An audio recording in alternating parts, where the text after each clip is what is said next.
Hello friends, I am Dr. Balakrishnan. I am an associate professor at the National University of Advanced Legal Studies at Cochin in Kerala. I am going to present before you today, for your information, a module on fair trial.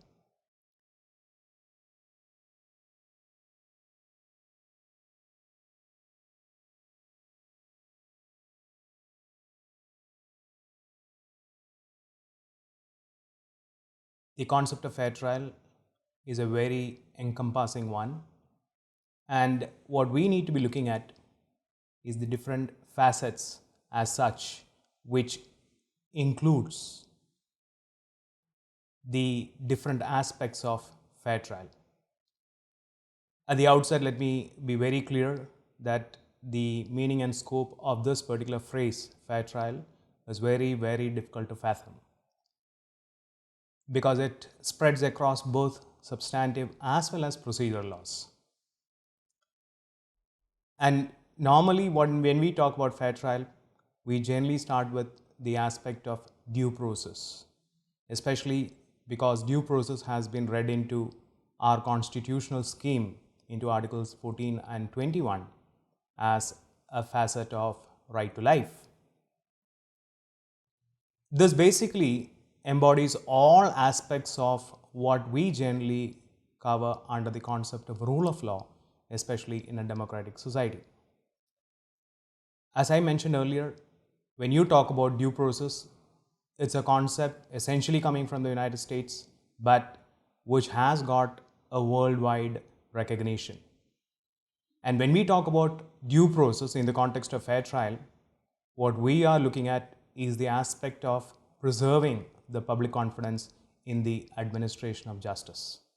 And it is for this reason that we need to recognize that fair trial has a universal recognition.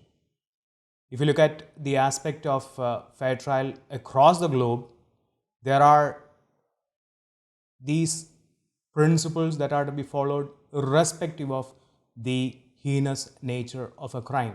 It's applicable to all sorts of crimes. And then it is not just enough that some facets of fair trial are satisfied while some are not. It is one of the fundamental principles of contemporary criminal law with regard to legality of offences, the non-retroactivity of criminal law, and also the aspect of subjective criminal responsibility that has to be observed. On the aspect of fair trial, of course, the National Human Rights Commission was the state of Gujarat in India came up with this aspect of how observations on the aspect of how to balance the competing interests of this fair trial in a criminal justice administration process. There are various interests that are involved. The interest of the accused stands foremost. Then there is this public interest which has to be satisfied, as I mentioned earlier, with regard to regaining or retaining the confidence of the public in the entire system. The victim has to be taken care of in the sense of feeling as to how justice has been rendered. And then, of course, it's also necessary that those who have committed wrongs must be made answerable as such. All these and more come within the ambit of fair trial. And that is why the Supreme Court has elaborated upon how fair trial is something which has a social impact, there are social needs, and there are many powerful balancing factors which will come in the way of administration of justice.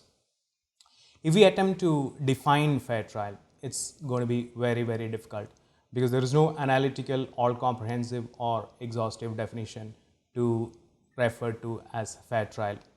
It has to be dealing with infinite varieties of situations, and as such, what has to be kept in mind is the fact that it is something which maintains fairness to such a degree that no miscarriage of justice has resulted.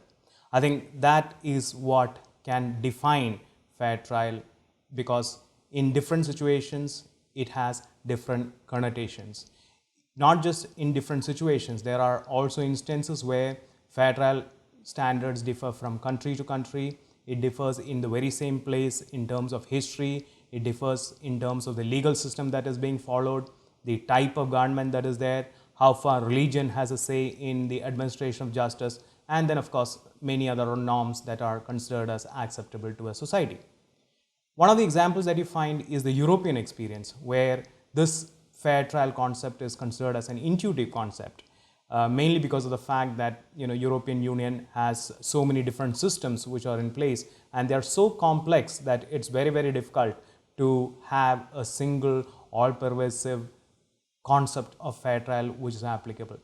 That is why the European courts have taken upon themselves that each country would be held to the fair trial standards that they consider are appropriate to their system. And that's why when it comes to the adversarial system, they have set of norms, and what they would be held answerable for is whether those norms have been adequately complied with. And on the other hand, when you talk about the inquisitorial system, the question would be whether the inquisitorial standards have been properly adhered to, which basically may be totally different from what the adversarial standards would be. If you look at the international documents on fair trial, it's spread across almost all the documents which we refer to as the human rights documents. We have it in the form of the ICCPR, where Article 14 refers to it. You have it in the African Charter, you have it in the American Charter, Convention on Human Rights, you have it in the ECHR. As far as International Court of Justice, their statute refers to this. And of course, we have two instances of international criminal tribunals as far as Rwanda and Yugoslavia are concerned, where again these concepts of fair trial was also adhered to as such, which more or less looks like the adversarial system, to be comparing it with the inquisitorial system or standards as such. There are additional documents internationally, the UDHR, which is of course a soft customary international law, and that is supposed to be something which is applicable even to those states which have not adhered to the other binding documents as such. So since it has become part of the customary international law, it is something which can be considered as binding on all state parties or those parties who are not parties to the documents which are binding. There are many other conventions internationally. Convention Against Torture is one. You have the basic principles on treatment of prisoners. You have the standard minimum rules for treatment of prisoners. You have protection against any form of detention or imprisonment. You have a basic principle for role of lawyers. You have basic principle for role of judges as such, independence of judiciary especially. You have special rules for the administration of juvenile justice, and we have code of conduct for law enforcement officials, for prosecutors, and against certain punishments which are arbitrary or summary as such, as regards use of force and firearms in many of these situations. And of course, we have very many other documents which make a reference to us as such this concept of fair trial. When we consider fair trial, especially in the particular background that we are in, we look at it from the point of view an adversarial nature of trial, being a system, having a system which has its roots in the common law. And in an adversarial system, what we generally see is that the prosecution and defense, both of them must be having an equal opportunity as such with regard to those issues that are under consideration in a decision-making process. There should be what is generally called as an equality of arms between the prosecution and defense. And in fact, at one level, you might even say that the defense is in a better position because the prosecution has been burdened with even the requirement of disclosing those materials that are favorable to the defense too. So in that sense, it's not equal in that sense. And then that's because of the reason that the prosecution as such is not supposed to be looking for a conviction at all cost, but then to see that justice is done. And that is what requires them to be playing fair. The test that is generally referred to for the purpose of finding out whether fair trial has been complied with is to see as to whether any prejudice has been caused to the person in terms of compliance requirements, both substantive law compliance requirements as well as procedural law. And again, when you talk about fair trial in terms of procedure, we must understand that procedure is technicalities, and all technicalities, every single deviation in terms of technicalities may not as such have a detrimental effect on the fair trial concept as such, as long as there is substantial compliance in terms of the law.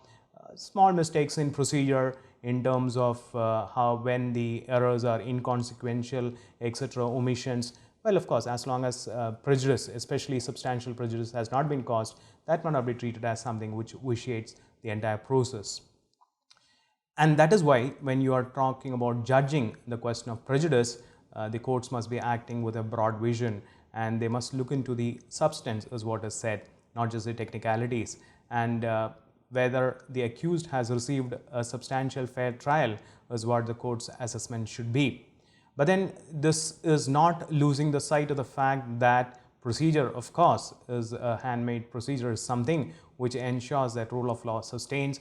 It is something which ensures that the whims and fancies don't have their say in the entire process.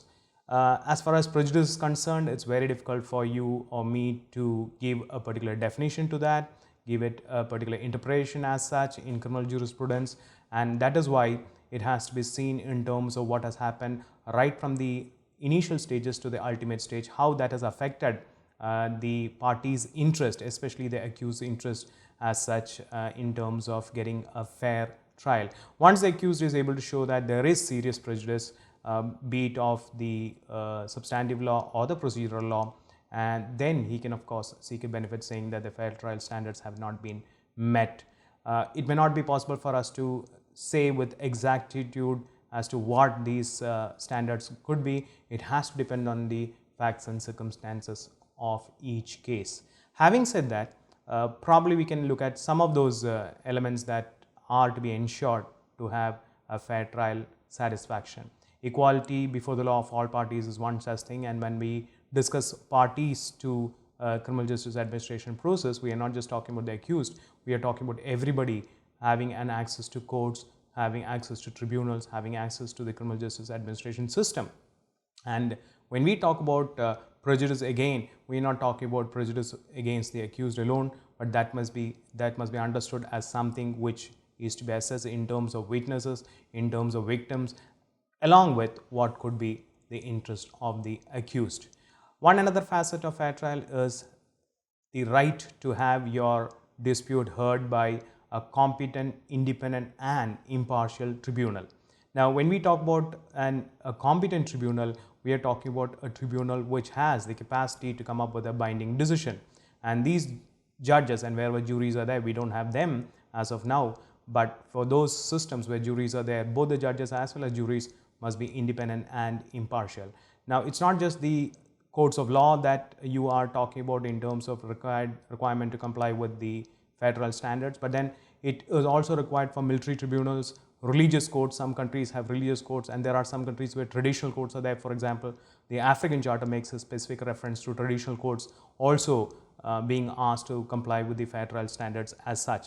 And this standard is something that has to be adhered to right from the inception to the aspect of final decision.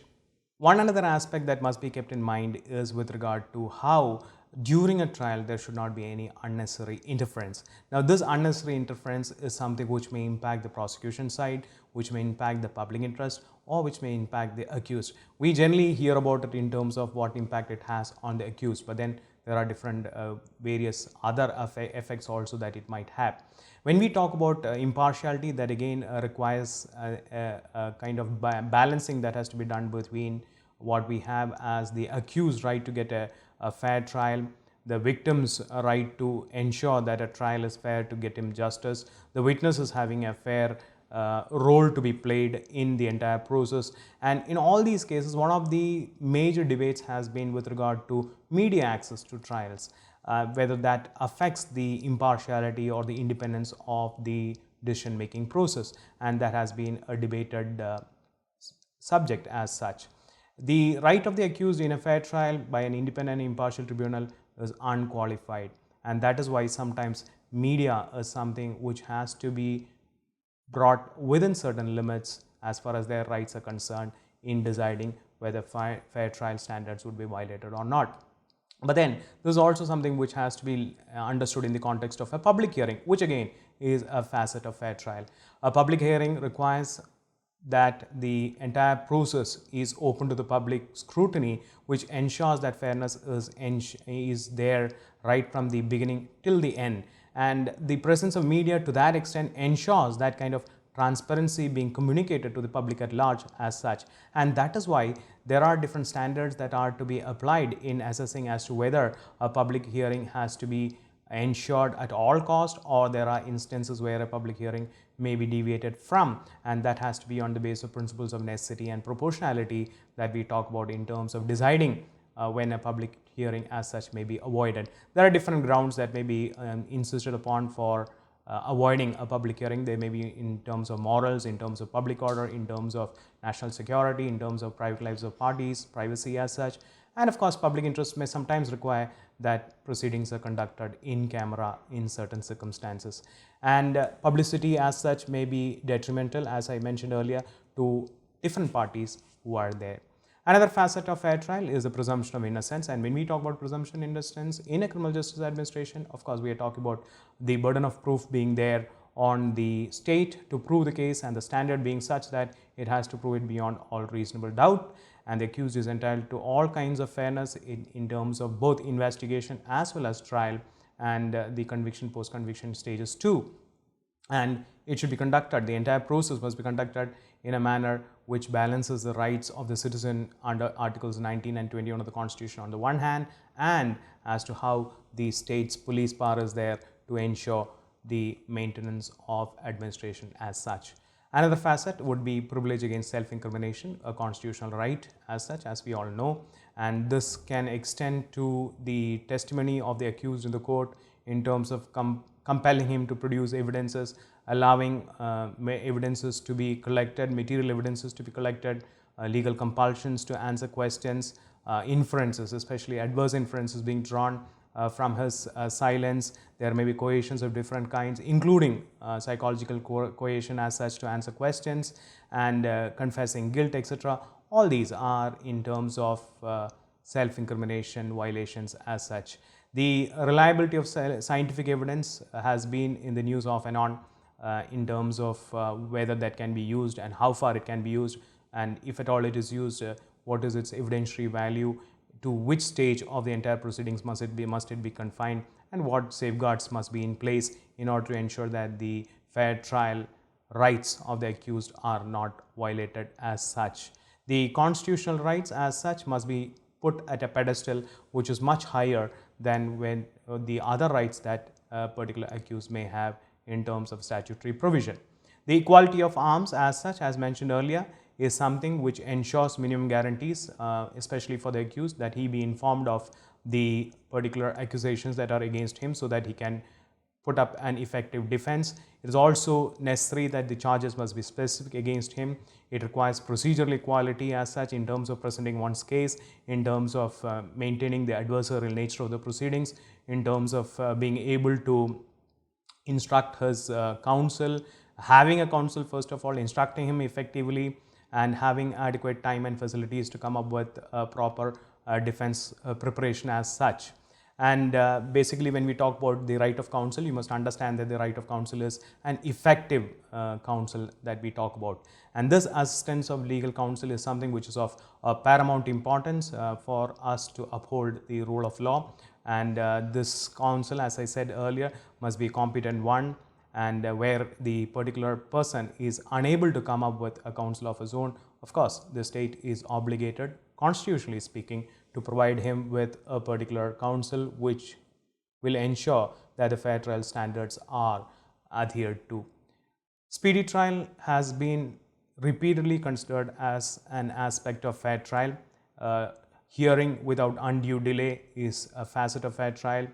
But then we must remember that a delayed trial is not necessarily always an unfair trial, especially where the reasons as such are there for any delay as such, and whether the question should be whether any prejudice has been caused to the accused as such. A speedy trial is not just in the interest of the accused, it's also in the interest of the society as such to get a dispute settled as early as possible. This flows from Article 21 again, and of course this spreads across all stages: investigation, inquiry, trial, revision, retrial. Everything is included within this concept of speedy trial as such, and the courts are as and when required to make a balancing test, balancing act in terms of finding out whether speedy trial requirements have been complied with or not. Right to be heard is something which gives the opportunity to the accused to bring his view, his version to the court. As such, this is closely related to defend oneself. It may be even through self-representation, or it may be through the counsel of one's choice. And it also includes the ability of the defendant or the accused in our language to be able to call and examine witnesses, including expert witnesses, and those witnesses to come and give evidence in a free and fair environment as such. The accused also should have a right to cross-examine. Two parties who are generally not considered very prominently till late times were the victims and the witnesses. Of late, of course, we have understood the importance of both these parties, and this fair trial requirement also have these parties as people whose interests are to be taken care of. We need effective protection and participation of the witnesses as well as the victims. The witnesses especially should not be subjected to intimidation. We have case laws that have come recently in terms of witnesses protection as such that is required. That has also been one of the subjects discussed in the various expert committee reports as such. Apart from this aspect, we also have the aspect of victims' access to justice, assistance and fair treatment, including the remedy of restitution or compensation as such, which can come within the concept of fair trial. We have the concepts of legality, the principles of legality, which are required to be adhered to, including double jeopardy, ex post facto laws, and then of course the fact as to how severe penalty cannot be imposed on a crime as such if the penalty prescription has changed later to the commission of the act which amounts to the crime. However, the lenient version, if it comes at a later point in time, can be given. That benefit can be given to the party who has committed the act which constitutes a crime.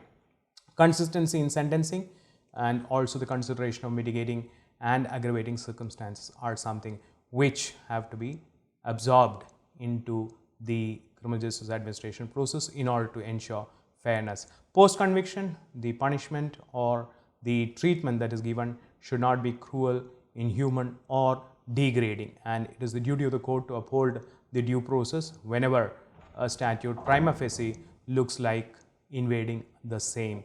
And what we find is that there is a right even to the public to have a recent and timely judgment. Everyone convicted of a crime shall have the right to his conviction and sentence being reviewed by a higher tribunal according to law, and that review must be a genuine review. What was mentioned till now are the different aspects of fair trial. What we must understand is that this concept of fair trial permeates all layers of criminal justice system, and it requires compliance by everyone who is involved in the process, and that involves every single participant in ensuring that the criminal justice standards are retained for the sake of the majesty of law and the rule of law. And that system which ensures this majesty of law, this rule of law, is what commands respect and orderliness in the society. And that is why we need to understand that fair trial standards are necessary not just for the accused as such, but the entire society as a whole. As far as the accused is concerned, we must understand that he is entitled to a fair trial, but then he may not exactly get a perfect one according to his choice, because there are so many other participants whose interests are supposed to be kept in mind. I hope you enjoyed the presentation. Thank you.